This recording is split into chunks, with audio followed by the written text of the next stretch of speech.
It was the time of year when fresh corn signs along the rural roadside were a common sight.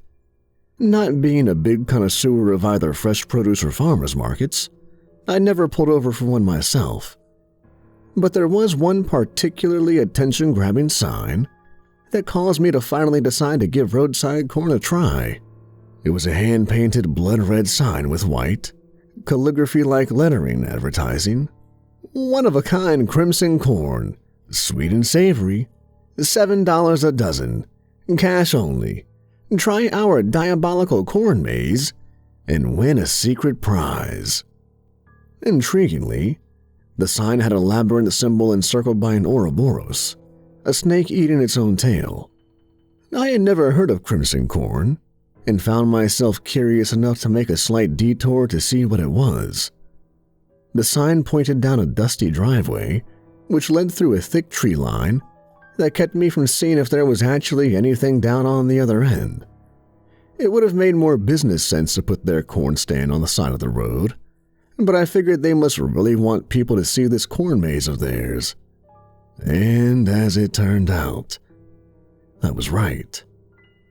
I turned left down the bumpy dirt path just barely wide enough to accommodate my car, passing under a wooden arch as I crossed the tree line. As I drove under it, I took note of an odd mechanical-looking box attached to the archway's side. I wondered briefly what it was, but the thought immediately left my mind as I left the trees behind me and entered the farmstead. On a hill in front of me sat a picturesque, dark red barn alongside a stately farmhouse that looked more like it should be the penthouse of a high-rise building. And all around them were cornfields of towering, crimson corn stalks. I had just naturally assumed that crimson corn had been referring to the kernels, but it was their foliage that was as red as a Japanese maples. It was a bewitching sight. Such vast fields of surreal-looking corn, swaying and rustling in the soft wind. Even the sunlight felt slightly off and dreamlike, but I chalked that up to the way it refracted off the red leaves. Though there was no sun to be seen, the sky was cloudy enough that I thought nothing of it. The corn stand itself was set up at the very edge of the field, beneath the shade of a gnarled and twisted oak, and beside the entrance to the maze. Many baskets of corn were laid out ready for purchase, and the stand was staffed by a girl who looked to be around 20 years old. She had brilliant blue eyes and pitch black hair in bunches, and wore a red and white checkered farm dress. She exhaled a long drag from her cigarette and gave me a friendly smile and a nod as I pulled up beside her. I noticed that she was barefoot, with bright red nail polish that contrasted sharply with the dirty and callous soles of her feet. I gave so much attention to her feet that I barely gave a thought to the three large, dark creatures lying around them. "Hello there, Ducky. Looking for some corn?" she asked. "Hello yourself. I've never seen corn like this before. Is it really one of a kind?" "Absolutely. Our own private cultivar of corn, 100% non-GMO. It's pesticide-free, too, so you can eat it fresh off the stalk." The girl set down her cigarette in an ashtray and picked up a cob of pre-shucked corn, producing a satisfying crunching sound as she bit into it. Red juices squirted outwards and ran down her chin as she looked up at me with a suggestive, if obviously mercantile, stare. I can't say it wasn't an effective sales tactic, though, as I found myself stepping towards her and reaching for my wallet. I only stopped when an aggressive snort drew my attention back to the animals at her feet, and was surprised to see that they were, in fact, large black pigs. "Oh, I thought those were dogs," I muttered dumbly. "I prefer pigs to dogs," she explained, throwing down some unshucked corn for them to devour. "They're just as smart, but they haven't been bred for unconditional loyalty, so if a pig likes you, you know you earned it. Sorry if they startled you, but a girl can't be sitting out here and meeting random strangers without a bit of protection." As the pigs chomped down on their corn, it stained their teeth and mouths red, an effect which was much less enticing on them than it was on her. I had never been so close to pigs without a fence between us, and I couldn't help but take note that even the smallest one looked like it weighed more than I did. They were extremely formidable-looking creatures, and I didn't doubt that they could do some serious damage if I got on their bad side. They grunted and snorted hostilely as they ate, all of them giving me an evil eye that seemed almost resentful, as if they'd rather be eating me than the corn. Hey, that's enough of that, fellas," the girl scolded them gently as she knelt down and started scratching the largest one behind the ear. "Don't mind them, Ducky. They're harmless, really, so long as they're fed on time." The pig rolled over on its back to let the girl rub its belly, and all of its menacing aura instantly vanishing as it took on the trappings of a typical pet. The other two pigs laid back down in the shade and seemed to lose all interest in me, allowing me to immediately regain my confidence. "Yeah, they don't look like they skipped too many meals," I bantered back. "Are they really all you got watching your back out here? Your pa's not going to come running out with a shotgun if he hears a commotion or something like that?" "My pa? No. My brother's around here somewhere, though. In the maze, I think," she said, with an uncertain glance towards the maze entrance. "He doesn't have any of his guns on him, but if you're thinking of causing trouble, I don't much care for your chances." "Oh, I'm not planning any trouble, miss. Just concerned for your safety is all," I assured her. "So do you recommend eating this corn raw, or is it good cooked too?" "Actually, the best way to prepare it is to turn it into homebrew whiskey," she said with a coy smile. She reached under her stand and pulled out an unbranded glass bottle, half filled with a translucent red liquor. She raised it to her lips and took a swig, closing her eyes and savoring the mouthful for a moment before swallowing, and then sighing in satisfaction. I arched my eyebrow at the implication that she had already drank the other half of the bottle, as I would have described her behavior as buzzed at most, and that much hooch should have left her absolutely on her ass. Yeah, not much for mere mortals," she said, guessing my thoughts. "My brother makes this himself right here. He likes to use it for his cocktails, but I prefer Bloody Marys and martinis, so when I drink whiskey, it's usually straight. They do make good Manhattans, though. I'd let you try a shot, but you have to drive, so it might not be a good idea. I'd offer to sell you a bottle, but that wouldn't exactly be legal. But if you ran through the corn maze, it could be your prize, and there wouldn't be anything illegal about that, now would there?" "Ah, so that's the secret prize the sign mentioned?" I asked, a little amused with her underhanded business tactics. "How much?" $20 and it's yours," she said in a tempting sing-song voice, waving an unopened bottle of corn liquor in front of me. "All right, sold. $7 for the corn and $20 for the maze," I said, putting the exact change down on the stand. I reached for the bottle, only for her to pull it back. "You gotta walk the maze first, Ducky," she insisted. "Fine. And it's Holston, by the way," I said, growing a little tired of her favorite epithet. Mary, darling," she reciprocated with a satisfied smile. Nodding, I marched off towards the maze to earn my bottle of bootleg whiskey. I only really noticed then that there were several other vehicles parked on the grass alongside the corn maze, but I hadn't seen or heard any sign of anyone else yet. "How big is this maze, anyway?" I shouted back at her, and she just shrugged as she took another swig of whiskey.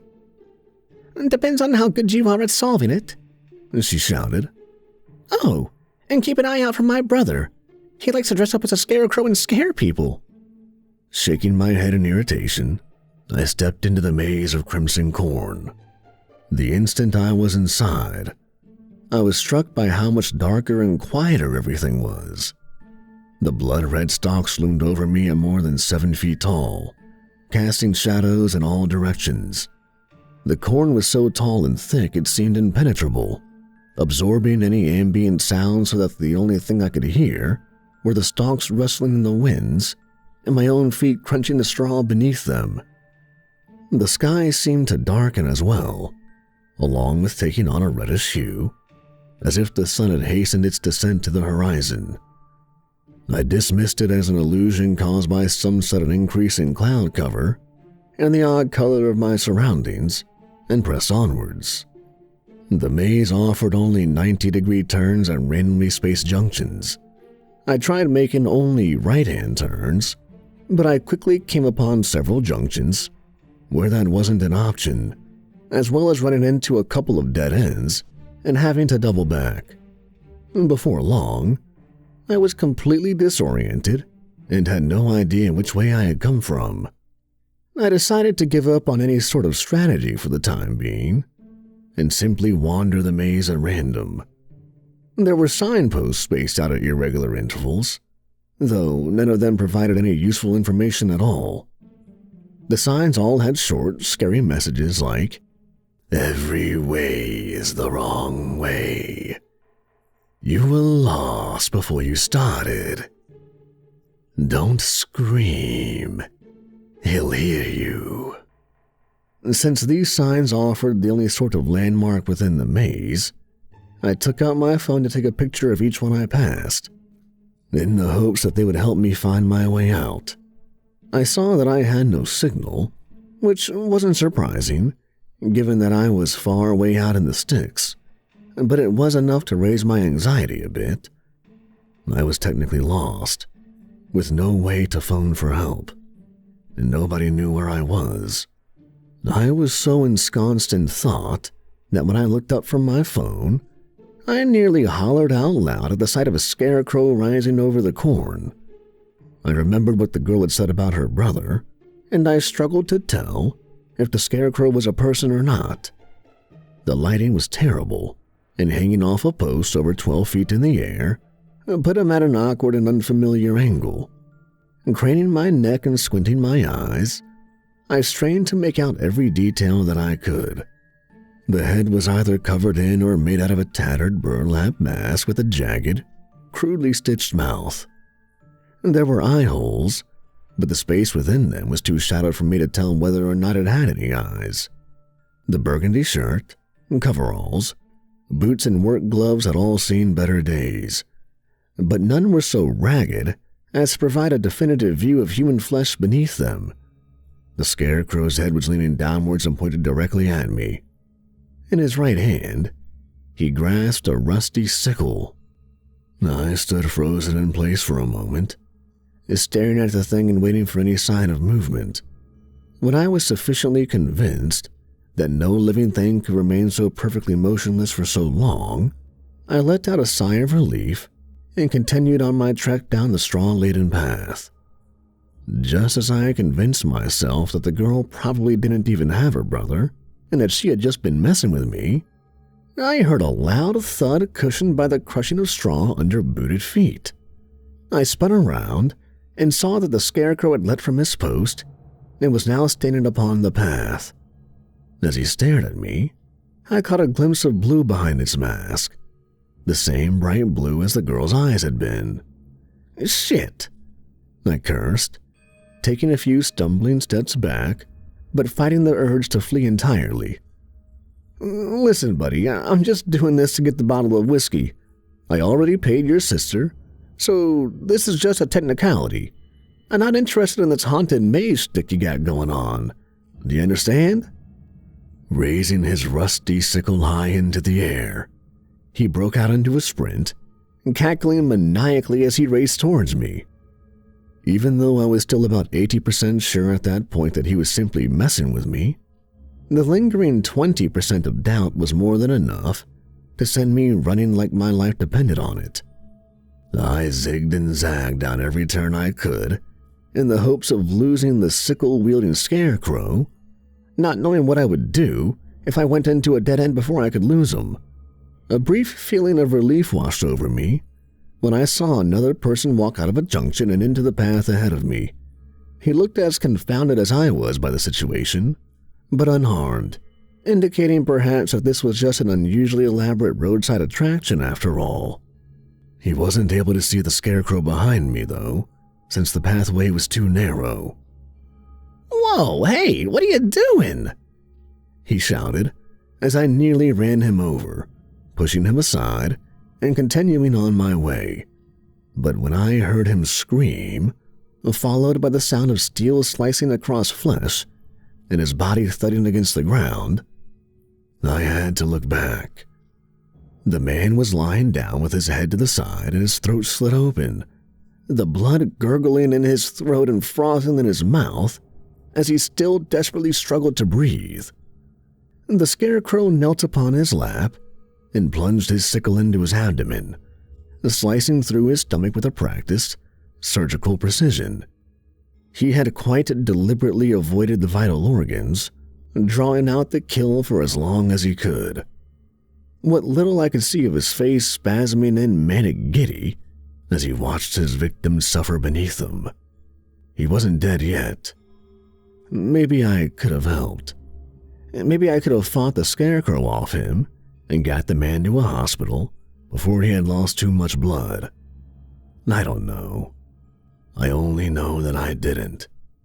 Instead, taking advantage of the scarecrow's preoccupation with his victim to put as much space between him and myself as I could. Night fell immediately after that, with a full blood moon rising in the sky. Its red light the only illumination any of us had to evade the things that hunted us. I say us, because I heard the other victims in the labyrinth, even if I never ran into any more of them while they were still alive. I heard terrified children screaming for their parents, desperate parents screaming for their children, and panic-stricken adults screaming like children, and all of them screaming in agony as they fell before the scarecrow's sickle. There was also a woman laughing psychotically alongside the squealing and trampling hoofs of swine. So I could only conclude that Mary wasn't a mere accomplice but an active participant in this massacre. Just like with the first man, I never offered any help. I just ran as far as I could as fast as I could while making as little noise as possible. Given how long I lasted without running into the scarecrow or his lackeys again, this was apparently a winning strategy. I tried to get off the path, of course, desperate to hide among the corn stalks and possibly escape the field just by running straight for as long as it took. But it was impossible. The stalks were unbreakable and had been sewn too close together to squeeze between. The more I pushed them, the more they seemed to push back, their rustling transforming into a vicious hissing sound. I was able to pluck some cobs, the closest thing to defensive weapons that I could get my hands on. Their red kernels gleamed like drops of blood in the crimson moonlight, throbbing rapidly with my own racing heartbeat. The same corn that had seemed uniquely beautiful in the broad light of day were monstrous abominations to me now, and I detested touching them, but I needed something, anything, to use as a weapon. I lost all track of time in the disorienting and monstrously mammoth maze, constantly on the run and pumped full of adrenaline, but eventually, I felt as exhausted as if I had run a full marathon. Shambling forward, I lurched down another path, barely even aware that I was staggering into a dead end. When I finally looked up, I stopped in my tracks, seeing that the scarecrow was crouched in front of a freshly dead body. It was a boy, around 10 years old, and the scarecrow had used his sickle to cut the top of his skull clean off. "I'm afraid I'm going to be needing your brain, young man," the scarecrow said to his victim, gently petting the exposed gray matter. "Cliché as it sounds, I don't have one of my own." "But how can you speak if you don't have a brain?" the dead child asked, with an equally dead expression, his voice flat and his jaw moving up and down like a ventriloquist dummy. Somehow, the scarecrow was using the boy's body as a puppet. Well, I'm not sure, but some people without brains do an awful lot of talking, don't they? The Scarecrow quoted. Smiling, he plunged his hand into the boy's open skull, grabbing his brain and tearing it free with a single strong tug. He squeezed it slightly, causing it to drip blood onto his hand and onto the ground below. Let's see if this helps, shall we? Looking directly at me, he placed the brain upon his head, wearing it like a raw, blood-drenched hat. The sum of the square roots of any two sides of an isosceles triangle is equal to the square root of the remaining side, he quoted again, smiling perversely through freshly made tears in his mask. Not knowing what else to do, I threw my cobs of corn at him. He sliced one of them midair with his sickle, but the rest of them didn't even get close enough for him to bother with. With a condescending stare, he waited for me to make the next move. Deciding that fleeing would be slightly less futile than fighting, I turned around and limped down another pass as far as my wobbly legs would go, my gasps turning more and more into sobs with every step. I didn't hear the Scarecrow giving chase, but in a few seconds, it was clear why. I had run straight into a large, square clearing at the end of the maze, where all the other victims' bodies had been piled up onto a skid to block my path to freedom. One of them had been savagely ripped open, their viscera and entrails haphazardly scattered around, like a paint-filled balloon splattered upon a canvas. Mary was there, wallowing naked in the gore alongside her pigs, each of them coated red in the victim's blood. The pigs greedily chomped away at whatever body part was within reach of their snouts, while Mary used a butcher's knife to saw off fistfuls of flesh and devour them with a feral madness. I stared, too dumbstruck to react, too petrified to even try to make my way past them to exit, until I felt the Scarecrow place his hand on my shoulder and poke his sickle against my back. "You were supposed to say, 'That's a right triangle, you idiot,'" he said, and I felt the warm, squishy brain being shoved on top of my head. "I think you need that more than I do. Oh, Mary darling," he said as his voice changed when he spoke to his sister. At his call, I saw a flicker of lucidity replace an animalistic instinct in her eyes. Despite the absence of clothing and abundance of other people's vital fluids upon her body, she assumed a polite and dignified pose as she rose to speak with him. "Yes, James darling," she smiled at him, her accent distinctly less rural than it had been when we spoke earlier. "This is our last victim if my account's right, and I thought I should see what you'd like done with him before I do anything too irreversible," he explained as he pushed me closer towards her. I was too exhausted and terrified to offer any protest or resistance, aside from some reflexive whimpering and gasping. If I was going to fight back, it would only be to provoke them into killing me quickly, instead of whatever grim torture they might have planned. "Oh, that's so thoughtful, James darling," she beamed at him. Let's see. My bloodlust feels pretty sated, and I think I must have at least 5 pounds of raw flesh inside of me. I need to leave some room for a nightcap, or I'll wake up with the shakes. We've got more than enough for the larder and market until our next hunt, so unless you're just itching for one more kill, I say we let him go and just call it a night." The largest of the pigs seemed to grunt distastefully at this suggestion, eyeing me with the same hungry look as it did before. He does have another victim's DNA on him. A child's, no less," the Scarecrow said thoughtfully. "Letting him go like this would be hilarious." "Looks like you're outvoted, Orwell," Mary shouted back to the lead pig, before pointing her bloody knife directly at my heart. "Don't you get too comfortable, though, Ducky. We may come after you again in the future, or we may not. It'll be fun, but we might just plumb forget about you. For you, this is the worst day of your life, but for us, it's just a Tuesday. A good Tuesday, though." She yawned, and stretched before looking past me again to speak with her brother. James, darling, I'm too tired to hose off first, so I'm going to plop down here with the pigs so I don't mess with the residents. Just get rid of him, stick the bodies in the larder, and come join us when you're done," she told him. I felt something sharp pierce my backside, and at first, I assumed it was the scarecrow's sickle, but quickly realized it had been a syringe of some kind. I saw Mary herd her pigs together and lay down against them as she swigged her nightcap from another bottle of whiskey before I lost consciousness. When I woke up, I was in police custody.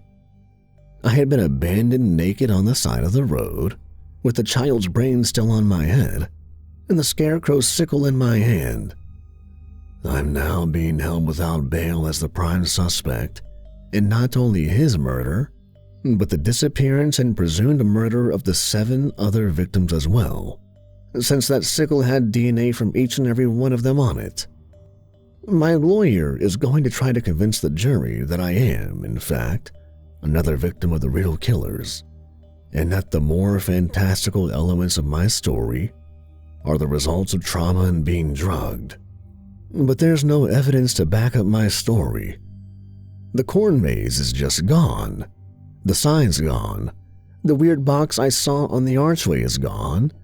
And the driveway just leads to an abandoned lot. The toxicology report showed that there was nothing special about what the scarecrow used to put me out.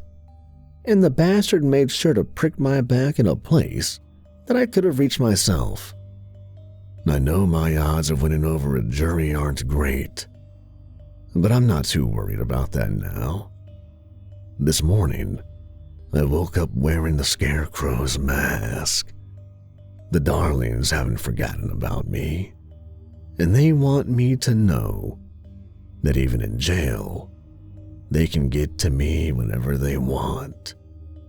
I guess Mary's pigs aren't going to have to settle for corn much longer after all.